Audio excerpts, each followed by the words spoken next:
Arganissima, New York. Your exotic skin, hair, and beauty source, and your one-stop shop for all your natural and organic skin and hair care, featuring authentic organic Moroccan oil and prickly pear seed oil and much more.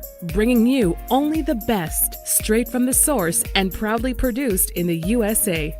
So what are you waiting for? Shop today at www.arganissima.com. Arganissima, New York. Your beauty is our duty. Arganissima, New York.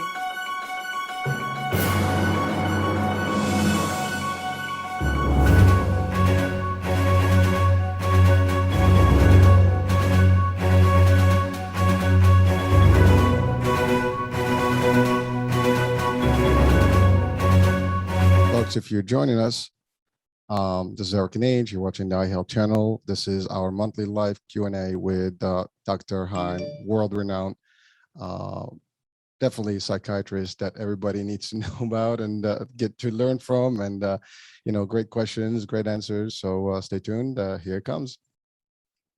There he is.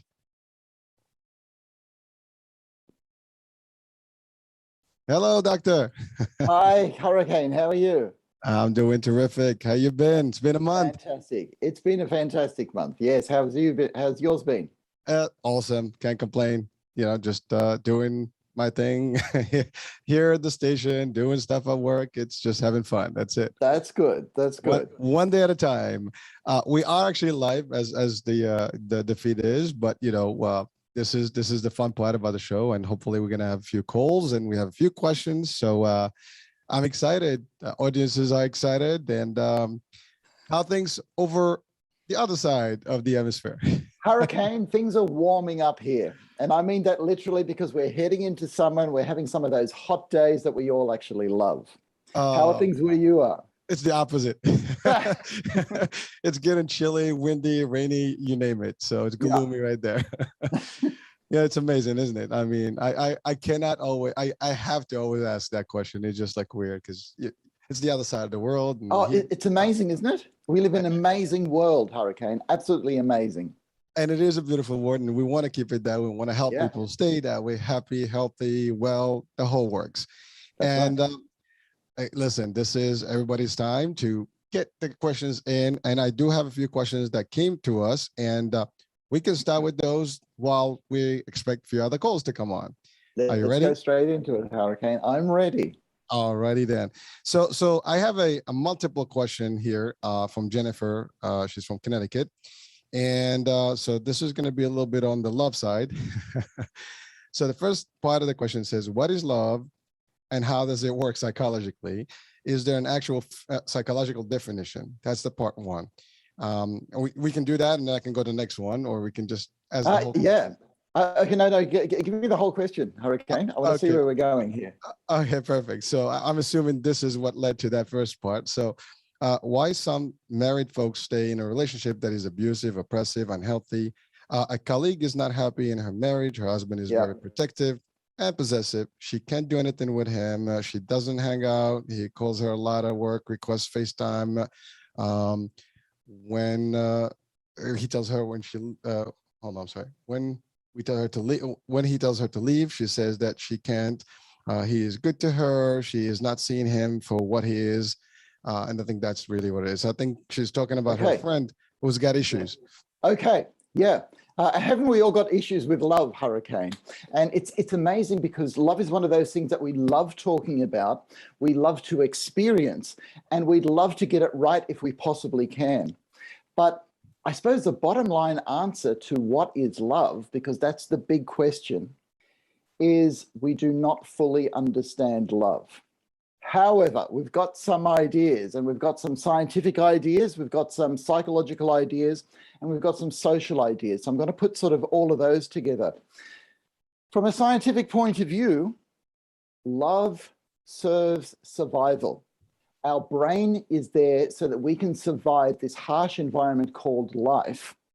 And love is felt in our limbic system of our brain. And what love does is it does three things. It helps us first to get together, to have kids, all right? Because if we don't do that, then the species will die out. It helps us get together to actually parent our children so that they will actually survive to become adults. And then the third thing that love does scientifically is that it starts building structures in our society. So a couple in love become part of a structure. And that structure then becomes part of larger structures because other people are in these sort of structures.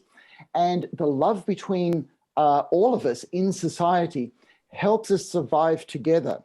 Now, I know it doesn't feel that way sometimes, right? Scientifically, we can talk about how love is driven by certain brain chemicals. Like, for example, when you first meet somebody, there's sort of a lust that happens there, and that's driven by sex hormones, right? But then sometimes you may find yourself attracted to one particular person, and you might say, you know what, that person is for me. And there's a lot more pleasure in that, so there's a lot more dopamine released in the brain. Mind you, we start not to be able to think quite straight, okay? And some of that is mediated by lower serotonin. But when you have love, long-term attachment, as we call it in psychiatry, then what happens is we become under the influence of oxytocin. And oxytocin is just a powerful chemical in the brain. When you make love with somebody that you're in love with, that love that gets released is mediated by oxytocin in the brain. The love that mothers have for their infants is mediated by oxytocin. All love and all trust has this oxytocin element. So if we don't get that feeling, we don't feel complete as human beings. Now, I'm just up to the scientific point of view of love, okay? So if there's anything you want to add to this. No, it's pretty good stuff. And you know, I mean, for our audiences, we all experience love one way or the other. And there's different types of love, I'm assuming.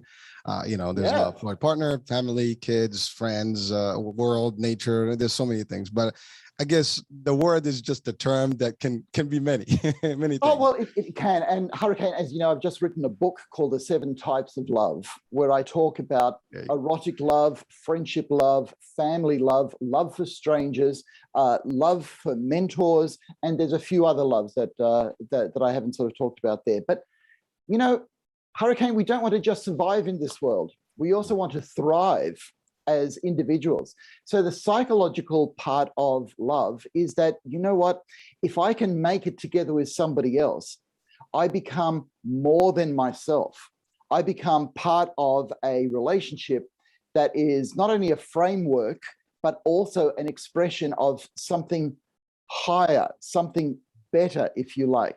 And a good relationship, if it has any meaning to people out there, can actually help two people to become better.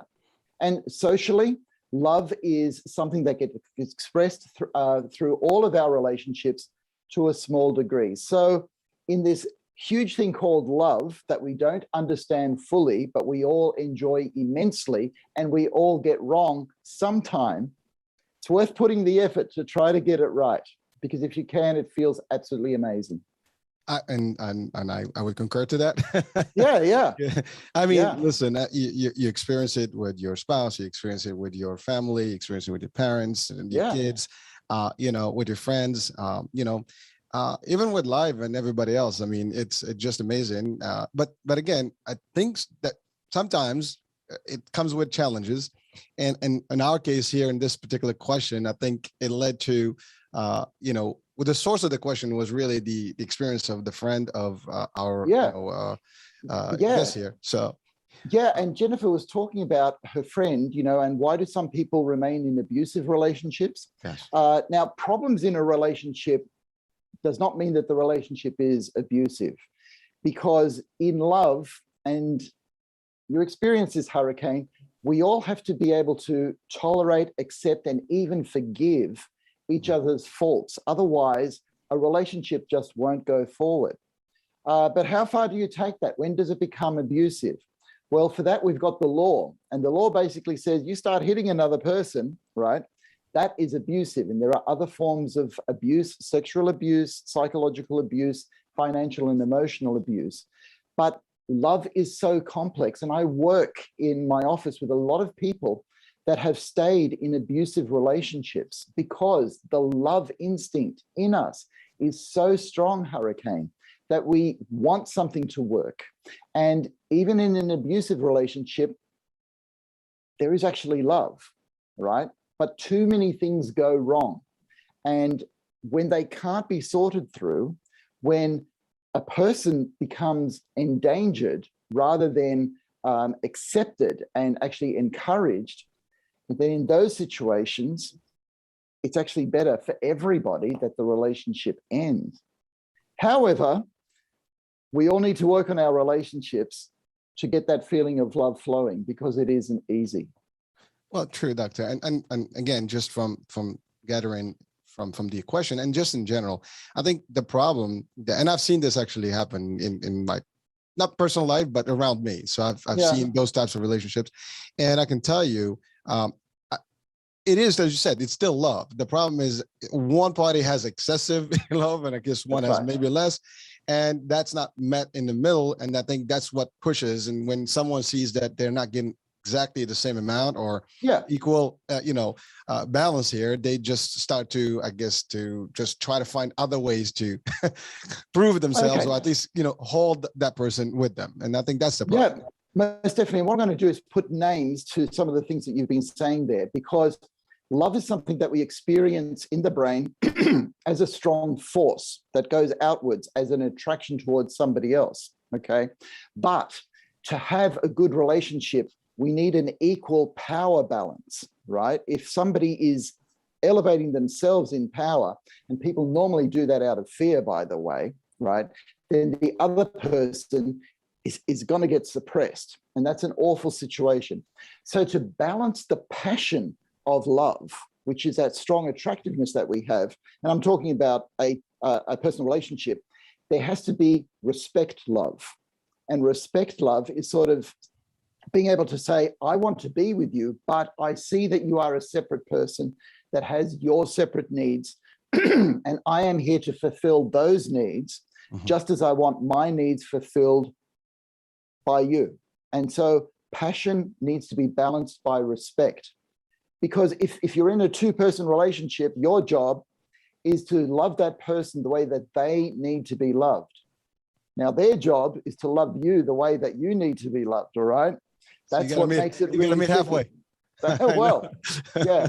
Or I should think 100% both ways. That's when people. I like that. Yeah, that's a better. Well, it's funny because I was watching a series just last week on Netflix, and it's called Made, and it's about it's a cute story, and it's about a success story that's going to evolve eventually, but it started with an abusive relationship, and and it's almost like was generation based, and so there's a whole content there about it, but it's amazing because you're right, it's sometimes people don't see it when it gets to that point and they want to make it work and it's just not happening. I mean, in this case, at least from the question, I mean, sometimes it gets to the extreme where you can't even have freedom, and you feel like almost obligated to. You can't be anywhere without checking in. I mean, that's a little bit too. that's right. That's crazy. I always use the word crazy here, but no, that's all right. And to start a dialogue as to look, I'm not getting what I need. I like that you love me passionately, but I need respect. I need you to see that I am a separate person, right? Because we all, as human beings, have the capability of hurting other human beings. But what should happen is that we respect other human beings because we don't want to be hurt, right? None of us want to be hurt. But that is an impetus then for us to try to not hurt another person. So talking helps, right? But it gets very, very complex. Well, it is. And again, it depends on many factors. And, sometimes it's the background of each individual can have an impact. We talked about this in previous shows where, if you had some sort of a childhood trauma or whatever, that can affect your, if you've seen something or you've been exposed to it as a kid, as I had stated on the case of this particular series, something of that happened in that particular scenario. But those are all factors. But to your point, at the end of the day, I think for Jennifer's satisfaction, it's people have to work it out or make a decision that it's not going to be healthy and just it has to end. Doesn't mean to end ugly. Yeah, no, well, yeah. But you see, we wanted to stay together. That's actually the thing, because love fulfills so much in each other. But if it's getting ugly, then we've got to look at it. And look, Hurricane, I go into this in detail in my book. I've got to say, I look at how to have love-based conversations and how to mutually get this balance between passion and respect in a two-person relationship.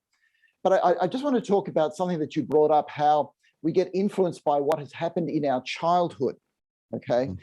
Because the brain really does have two modes in a sense. We have a conscious brain network where we think and we make decisions, and that's in our frontal lobe, and particularly in our orbital frontal cortex, where we can think and decide, this is what I want, this is what I need to do, and all of that. But you see, that takes a lot of energy. It takes a lot of energy to be in that mode of thinking. So what we normally do is we go on automatic pilot. And for want of a better word, this is actually what happens in the subconscious mind, right? Where we just live out the patterns that are implanted in our brain. And we have patterns mainly from our childhood, mainly from what society expects us to do. And sometimes we haven't examined these patterns, but if we don't think about it, we will just blindly go with these patterns. And the idea is, in a relationship, to think about what's actually happening in the relationship, to tear it apart and say, okay, this is what needs to be done. All of that takes a lot of work, but the idea is to create a new pattern that you can then give to the subconscious mind to say, here's a better pattern to work by, right?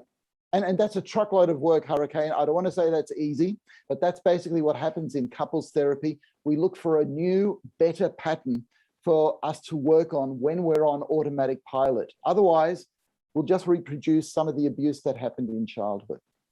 Wow. That was a mouthful. Yeah, it is. I mean, it's pretty long questions.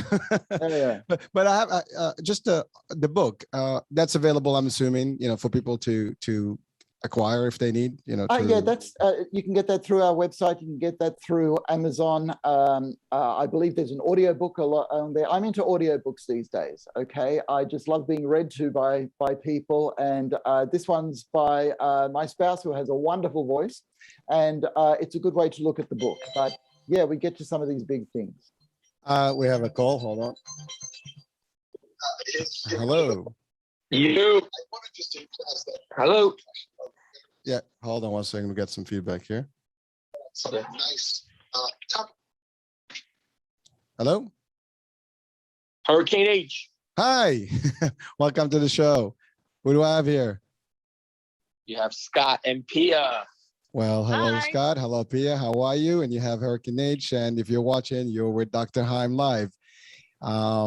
So you probably caught out the first part of the show. So let's see what we have today. What kind of question do you have for Dr. Heim?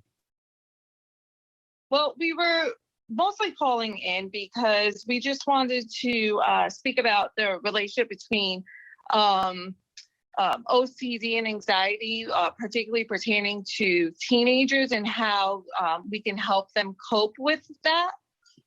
Yeah. Doctor?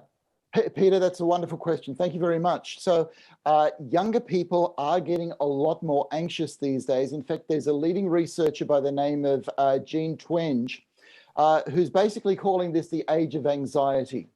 And OCD is, well, it's actually a complicated mental illness, but it has a strong connection with anxiety.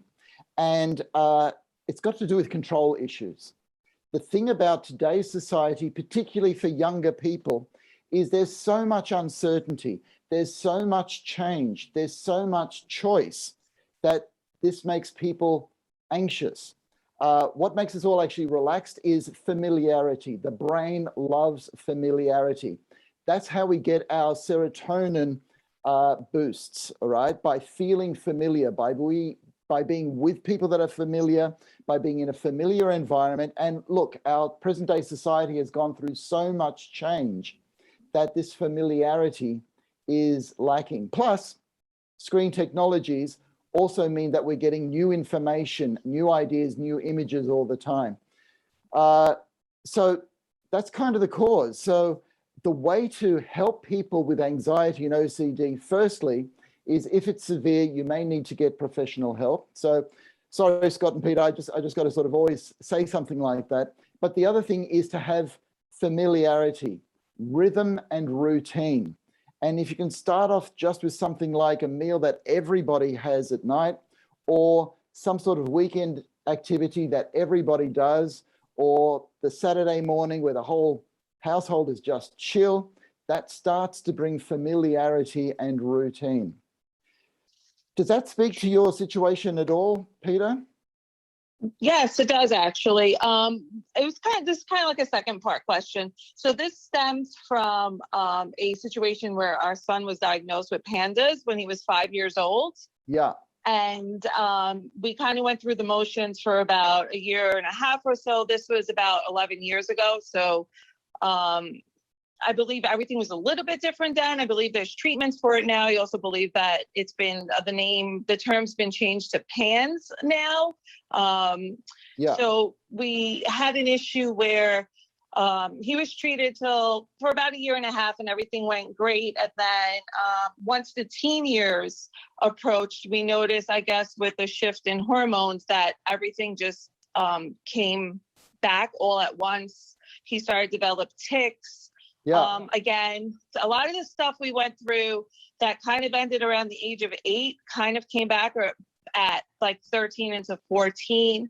Yeah. So, the OCD came back, the anxiety came back, and it was kind of like we're just going through the motions again now. So it's a little exhausting, but he's at a point where he's understanding it a little bit better. So but how he's old is he, also Peter? unfamiliar with it because he was too young to even realize what was happening before. How old is he now, Peter? He's going to be 16. Okay. So yeah, so he'll be understanding. And did he actually have some sort of a streptococcal infection when he was younger? He did. We were unaware of it because up until this day, he doesn't show symptoms of strep. So every time he is under the weather, we do have to have a strep test done. Okay. So your son is in one of those situations of a complex OCD syndrome because it's associated with infection, and there's something very biological about OCD that we do not quite understand. And all the things that I said beforehand, that's all psychological, right? Whereas what your child has gone through is much more biological, okay? But there's a strong association. There's that idea that he would like to have, or what would help him is to have familiarity and control and some understanding. And above all, that this is not his fault, all right? That this came from a biological condition that doctors are just beginning to understand. Is he still under the care of a doctor for his situation? Yes, he sees a behavioral therapist, but I was just wondering at this point, as he enters his later teen years, at what point do we possibly shift? Because he does understand. His behavioral therapist does help him a lot. Yes. But he still ticks, he still taps, he still gets anxious. Yeah. And so at 16, and look, as a parent myself, Peter, I find that my idea of my children is always a few years behind the reality. All right. I have a son who's 26 and I'm convinced he's still 18. All right. So during these years, your son is going to transition to being a full responsible adult. And so what actually helps is for you to facilitate him becoming in control of his illness and in control of managing his illness so that he can understand it. And we've got the information out there to start that, and for him to start taking more responsibility, and I'm sure you're doing this, for his relationship with his behavioral therapist, and also that dissatisfaction that, you know what, this hasn't gone away yet.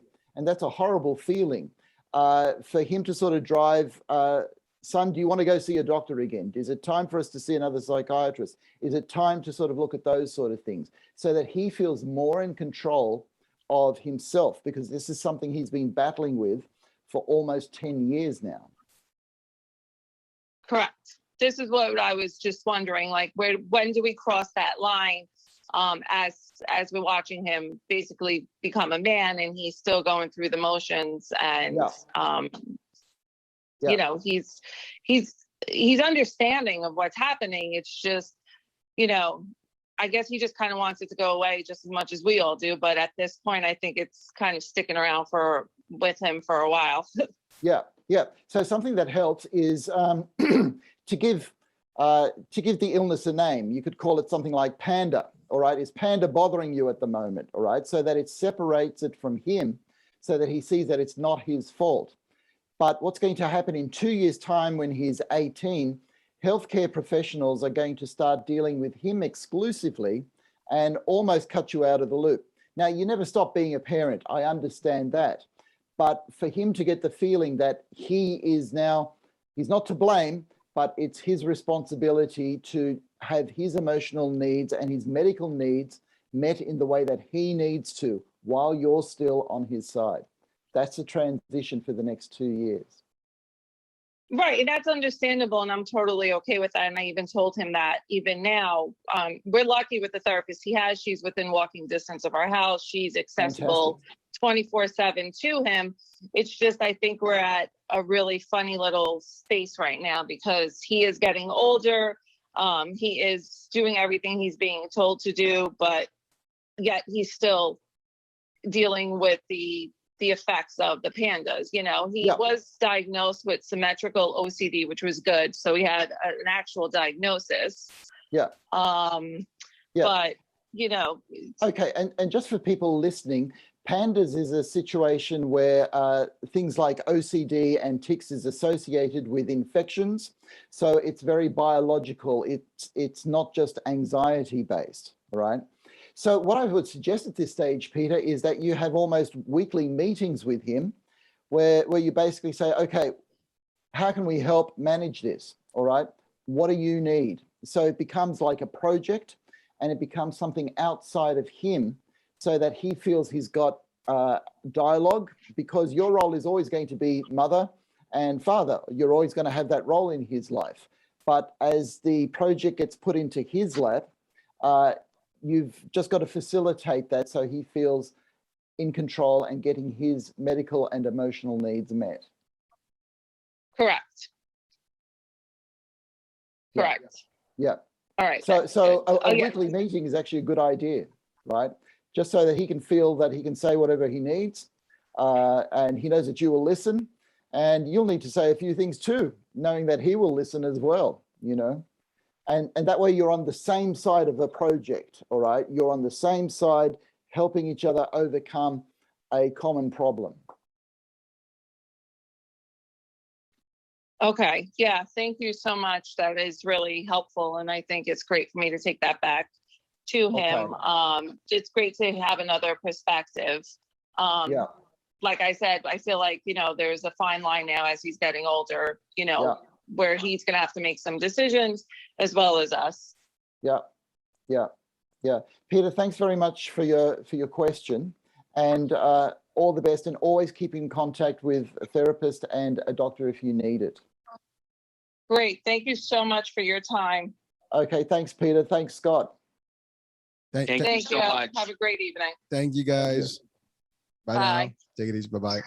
Love the show. Thank you, Hurricane H. Thanks, Scotty. Bye-bye. Bye. All right. Wow. That is pretty intense. And thank you for clarifying. I mean, I think that's pretty helpful. And even people watching with a similar case, they probably can take that advice right there. I mean, it's important. Oh, yeah. And Hurricane, it lets us know just how tough some people are doing it out there. I mean, okay, so this would have started off with some sort of infection, normally a throat infection, when their son was 8 years old. Mm-hmm. And then the throat infection, doctors tell you the throat infection's gone, but all of a sudden you get these behaviors, you get these jerky movements, and they just keep going and going for years and years. Now, nobody actually wants that in life, but when there's not a cure, what do? You manage it as best you can while still looking for the answer and a way to move forward. And that is difficult, particularly at this age when their son is becoming a man, and you know what, wants to find his way in life, just like we all do, Hurricane. First of all, this is the first time I've actually heard that it could be affected through biological background. I mean, it started, because like most of the psychology thing, I thought it was more like just mental stuff. But I mean, coming from an actual physical infection that can, have this impact, I think it's the first time for me. I don't know if for so many people listening right now, they're probably going to be like, wow. Yeah, and that's a strange thing with OCD. And look, I've treated people who have very, very severe OCD, and it's quite debilitating, Hurricane. I can just imagine. And for Scott and Pia, I mean, that's a lot of years to endure, and you got to do the best you can as parents, and it's certainly not a good position. Parents, yeah, you're in it for a long time. Yeah. So listen, we give them all the strength, and wish them all the best, to continue, and hopefully this gets better and better over time. And by the way, speaking of that, I mean, in experience, does that get better over time with the right treatment and things, and eventually dissipate, or it just you have to manage it? Yeah. Okay. So rather than there being a rule for everybody, my clinical experience has been that it's variable for people. I know children who have had this around aged 8, just like Peter's son, and they've had an OCD condition for a year or two, and it's gone. I've known some people for whom it's come back, and I've known other people who, particularly at the age of development, between 18 and 22, when we're all going through some very strange experiences, you can have just a few things happen that just tilts it in the wrong direction, right? So it's very variable, Hurricane, but I would always encourage people to be involved with the doctor and the therapist. It's going to help them make a difference in their lives. Well, Doctor, as always, thank you for really getting deep on that and sharing with us. And to your point, every case is different, and there's different factors also that may impact how that outcome or prognosis will take place. So again, for everybody listening, if you experience similarities, I mean, this is a good place. I mean, there's a good feedback here. And obviously, if you're dealing with a particular therapist, I think you should be able to see what the next steps are.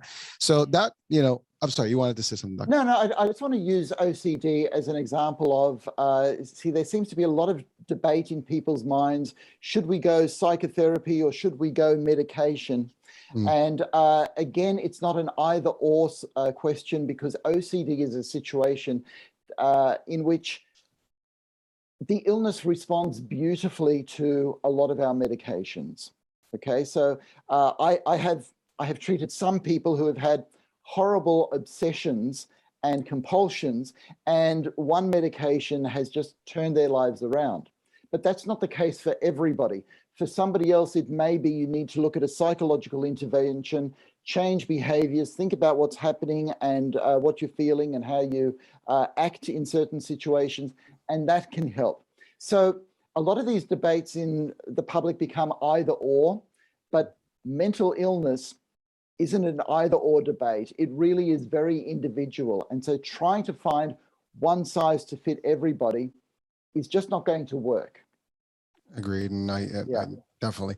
Well, it's one thing that we've asked, I think a few sessions back, was about the medication, because I think there was a question that came out before.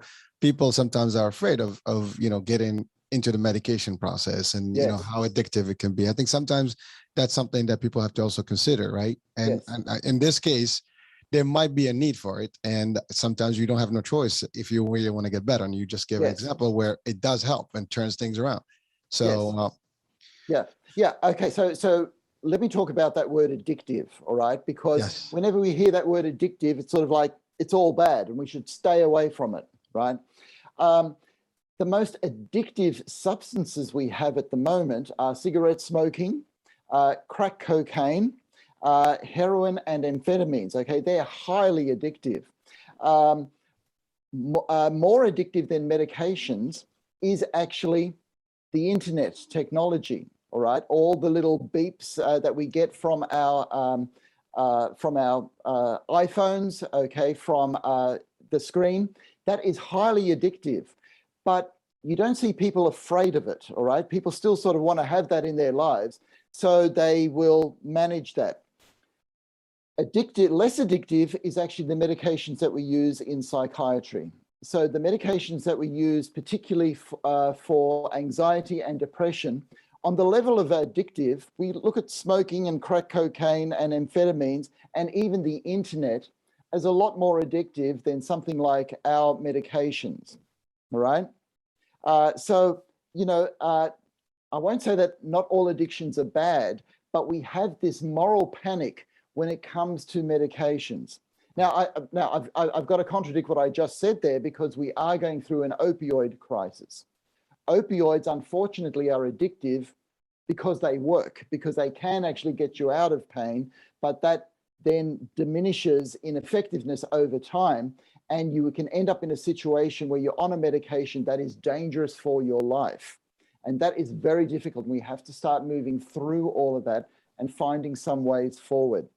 But when it comes to SSRIs and our medication for depression and anxiety, that's kind of low-level addiction compared to some of the other addictions that we still have to get on top of in our society.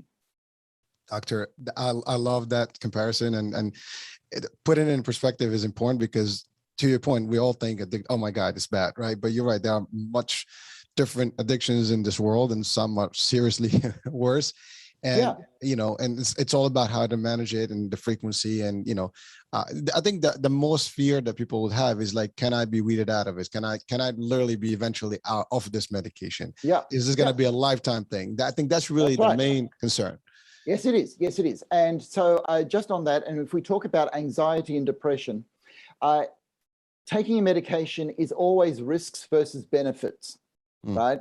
And what we aim to do is trust the medical industry that they're helping us by making the right decisions there. But everything is a trial. So let's say when I start somebody who has a severe depression on a medication, it's always a trial, which means that I might say, for you, I would like you to commit to taking this medication for a year or for 6 months. I tend not to go less than 6 months, but we're always looking at risks and benefits. If it helps you feel good, if it saves your life, as a lot of medications do, we stay on the medication. If things are getting better and we've got some understanding as to what led to this depression or anxiety, then we can start tapering off the medication. The thing is, it's got to do with working on the management of your own mental illness. And the more that you're willing to put in that work, the more ability is there to talk to a professional to say, you know, I think I can handle this. Can we start going down in medication? And as long as you're involved with somebody, you can come down in medication. And as a psychiatrist, I often find myself reducing somebody's medication rather than starting somebody's medication, as long as I give people tools that they can use that are more effective than the medication. And when we do that, we're hitting a sweet spot. Well, Doctor, as I'm hearing you, and I'm thinking about something else that came to mind here is, it seems that all cases, in any case of a mental situation or diagnosis, there's different, obviously, protocols. But yes, my question really is, does it end ever for someone, medication or not, you know, or is there I mean, it seems that it has to be a commitment for a longer time than the 6 months of the treatment period, because you still have to manage it, I guess, over time, right? It's almost like you have to continuously make sure that, you know, there's nothing that's off, because it gets better, but maybe triggers later on can happen. I think something like that may be occurring in our minds right now as we listen to this. Yeah, that's right. Okay. So as a general rule, the more severe the mental illness is, the longer time it will take, right? But I do get people that in a matter of months get over whatever their complaint was. Everybody goes to see a psychologist or a psychiatrist or a doctor because they are suffering in some way and they want that suffering to stop. Well, as a psychiatrist, I have to tell you, the number of people that I have seen once or twice and I've not seen them again is actually quite high. Now, that's usually because they get better, right? So the people that I see for a long period of time, and because I I specialize in personal trauma. That is people that obviously have more severe illness. With those people, you work for years. But even in that, there are people with whom you work just for a year or two, and they are actually, by definition, better. But again, I then don't see them anymore, right? Sometimes I'll see somebody who hasn't seen me for 5 or 10 years, and they said, this will sort of come up and they'll see me again. And I have a number of people that will see me on a regular basis because they don't want to take the risk of anything going wrong. They'll just sort of chat to me about their life, knowing that I understand their whole background, just to keep them on track. And that's actually really good use of my time as well. So Hurricane, within all of that, there's a whole gamut. But if you're suffering, rather than be afraid that this may be a lifetime thing, take a chance that there's somebody out there that actually can help you in your situation. Because you know what? We actually want people to get well. We want to give you the best therapy, whatever that happens to be, psychological or medical, to get you out of a stuck situation as quickly as possible. And Doctor, thank you, because you know what? I mean, as I'm listening up, hold on a second. Sorry. All right. Hello. Thank Hello. you. Thank you for calling. This is Hurricane H. How are you? I'm all right. I have a question, if it's possible. Sure. This is the platform. Go for it. Who are we speaking with, by the way? I'm Adam from Boston. Hey, Adam. How you doing? So what's your Right. question for Dr. Heim today? Yeah. I have a question. So actually, it's very serious questions for me. And because this is the topic of the conversations today, actually, I want to ask the doctor,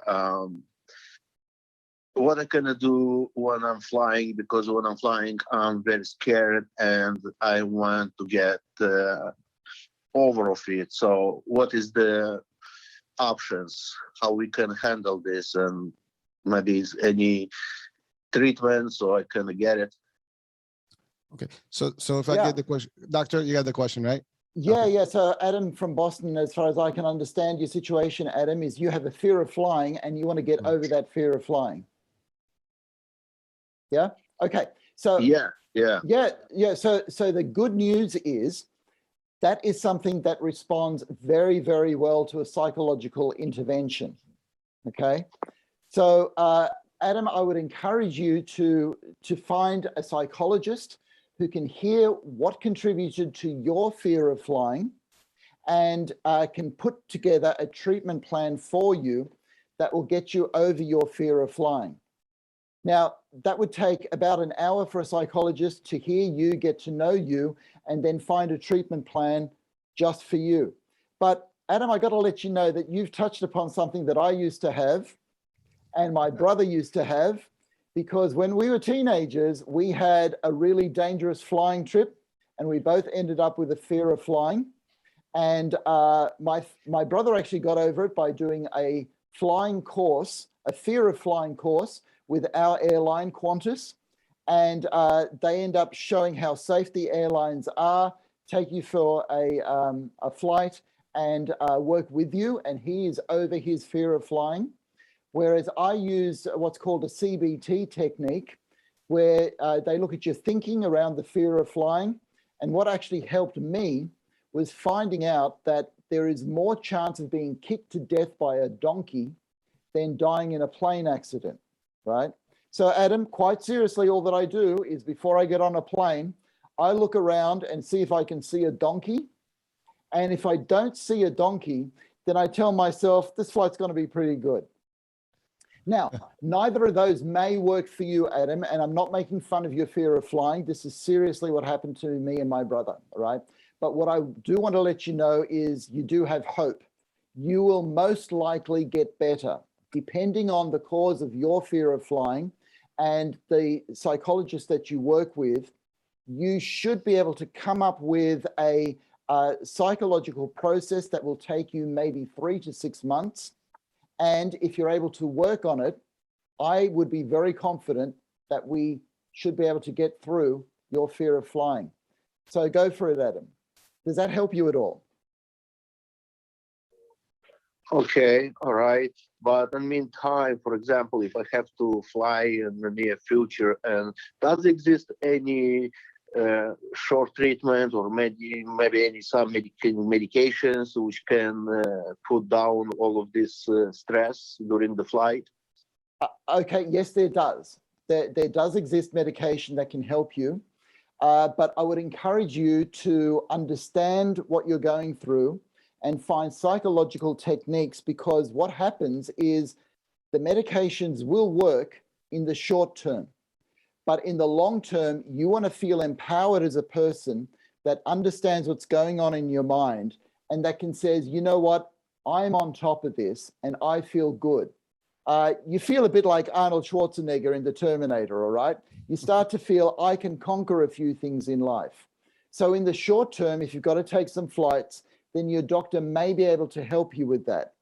But I can't guarantee you that because they need to know your particular situation. But for the long term, I'd encourage you to find a psychologist that can help you through your particular situation. All right, Adam. Well, okay, all right. So thank you very much for your answer, and I hope I'm going to work in this situation. So yeah, I hope everything will be fine.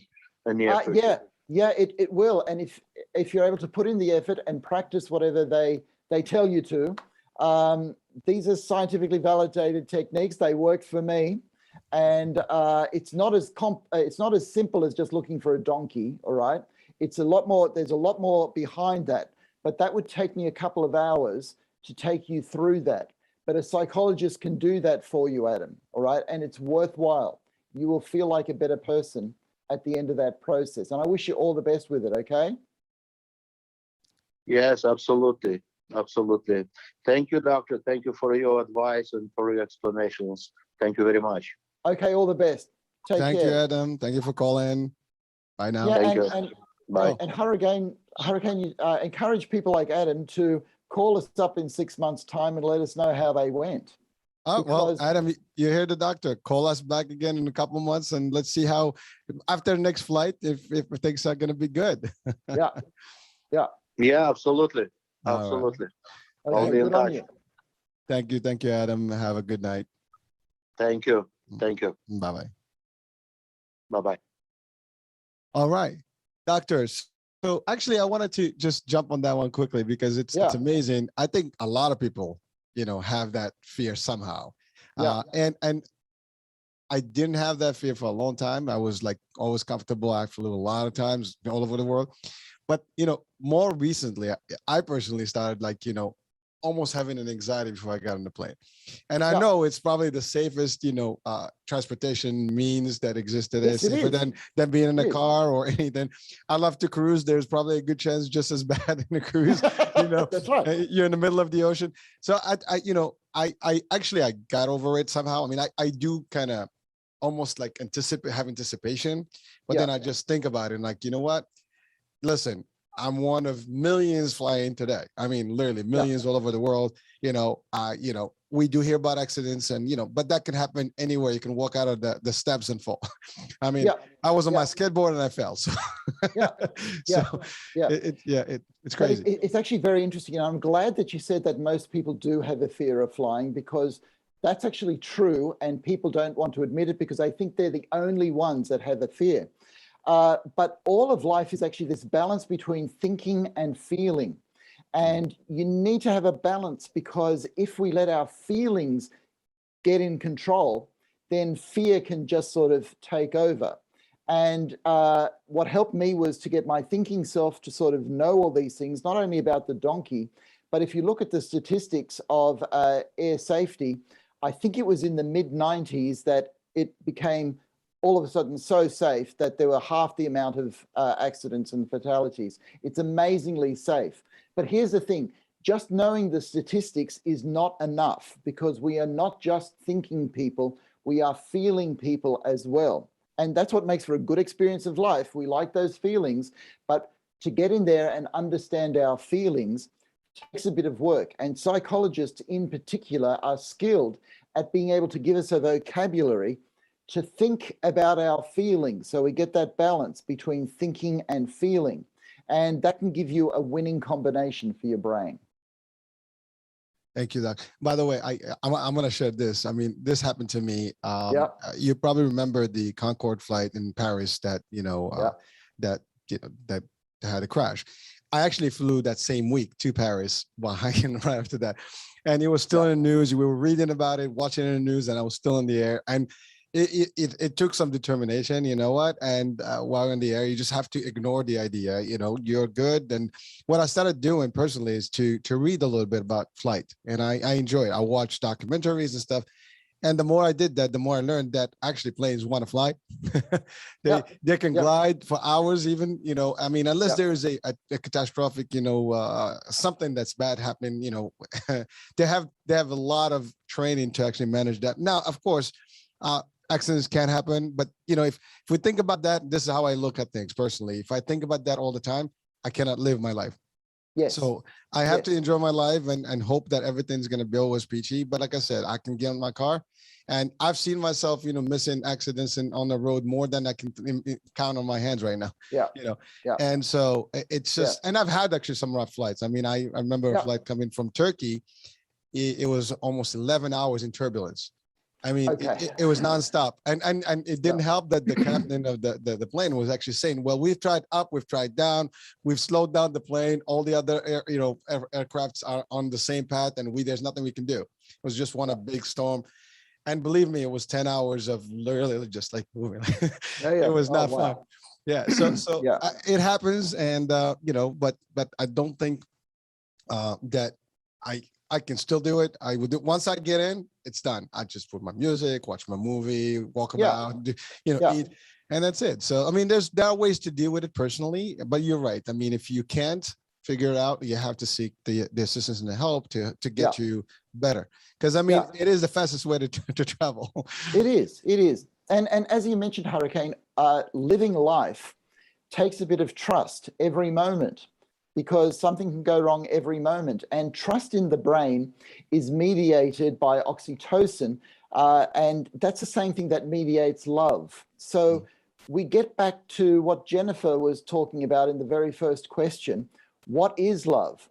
What is trust? It is this feeling of comfort with not only people, but with life. And it's very difficult in a world of a whole lot of change where anything can happen. And this idea that the world is a random place actually doesn't help us. If we concentrate on the familiarity of life, like if I drop a ball, it'll fall to the floor. And you know what? Every time I do that, I can have confidence that that's a familiar thing. Already just watching that gives us trust. Now let's go to aeroplanes. How many aeroplanes take off and land every day? All right. Thousands upon thousands upon thousands.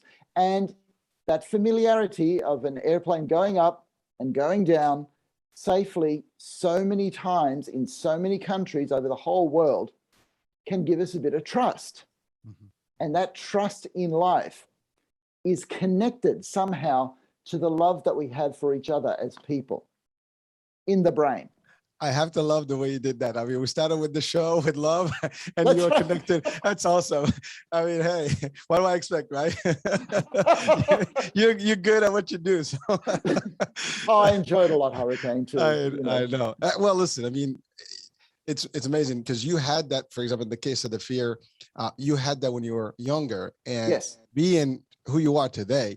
I mean, you cure people, you help people, and it's awesome because you've experienced, and that's not, some people will tell, well, what do you know about this? Because people always challenge, well, you didn't experience this, you can tell me all the good stuff, but wait until you're on the plane and feel that. Well, you can say, I've been there. That's right. I had a similar, like a drowning, for example. I've almost drowned one time. I was stuck at sea, and for 2 hours, I was literally lifted by a helicopter. True story. Yeah. So, but the next day, the guy that helped me actually from the guards, he actually came back and we went swimming in the same spot. And and basically to overcome the fear immediately, because if I had hesitated and not gone up, maybe I would have never been able to go back at sea. And so there are ways, to manage some of these things. But you're right. It's a matter of, if you can't do it on your own, seek the help that you need. Yeah. Simple. Yeah. And that leads me to earlier, because before the call came in with Adam, there was something I was going to say. When you talked about the longevity of the cure, or of like the therapy or the treatment, and how long it will last, that's like medical as well. I mean, if you have a diagnosis in your body for anything, I mean, you just don't leave it alone. I mean, you monitor. If it's gone, it's gone. That's but right. you want to keep checking. That's what we do our physicals, right? That's right.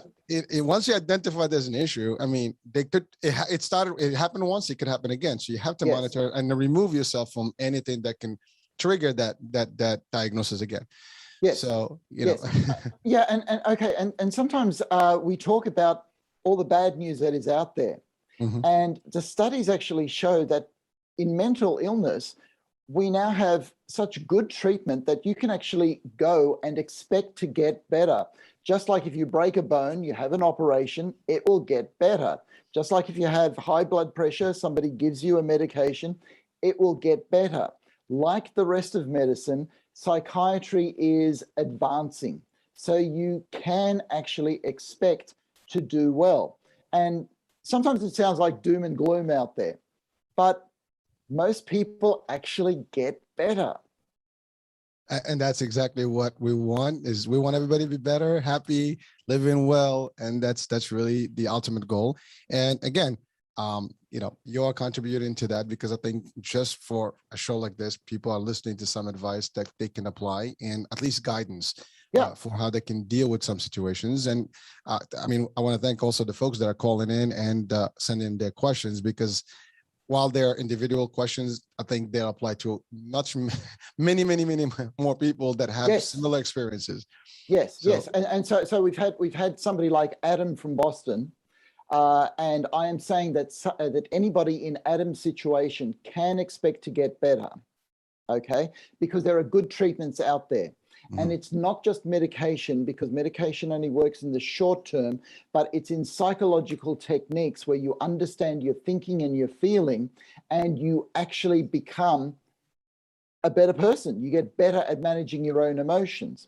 And yet then there's Peter and Scott, whose son has been in a situation for a long time, and that's a situation that is able to be managed rather than cured. But yet I would still say, keep going, keep trying, find that cure if it exists. If not, you find the best management that you can, because we want their son to have the best possible life that he can have.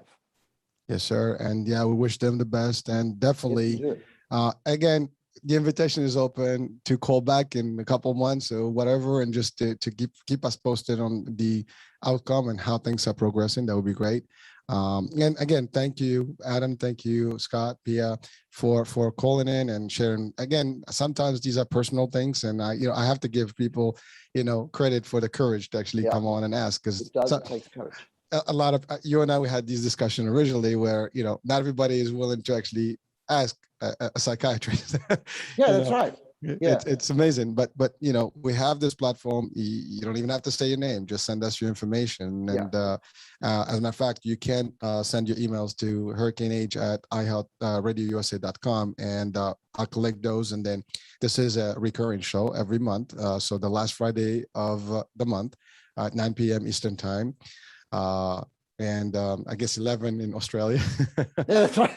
on Saturday. So just stay tuned for that. And you can also call in to the station, while we're live on the radio, and the number is 8484828052. I memorized it that way. It's a lot easier. No, that's good.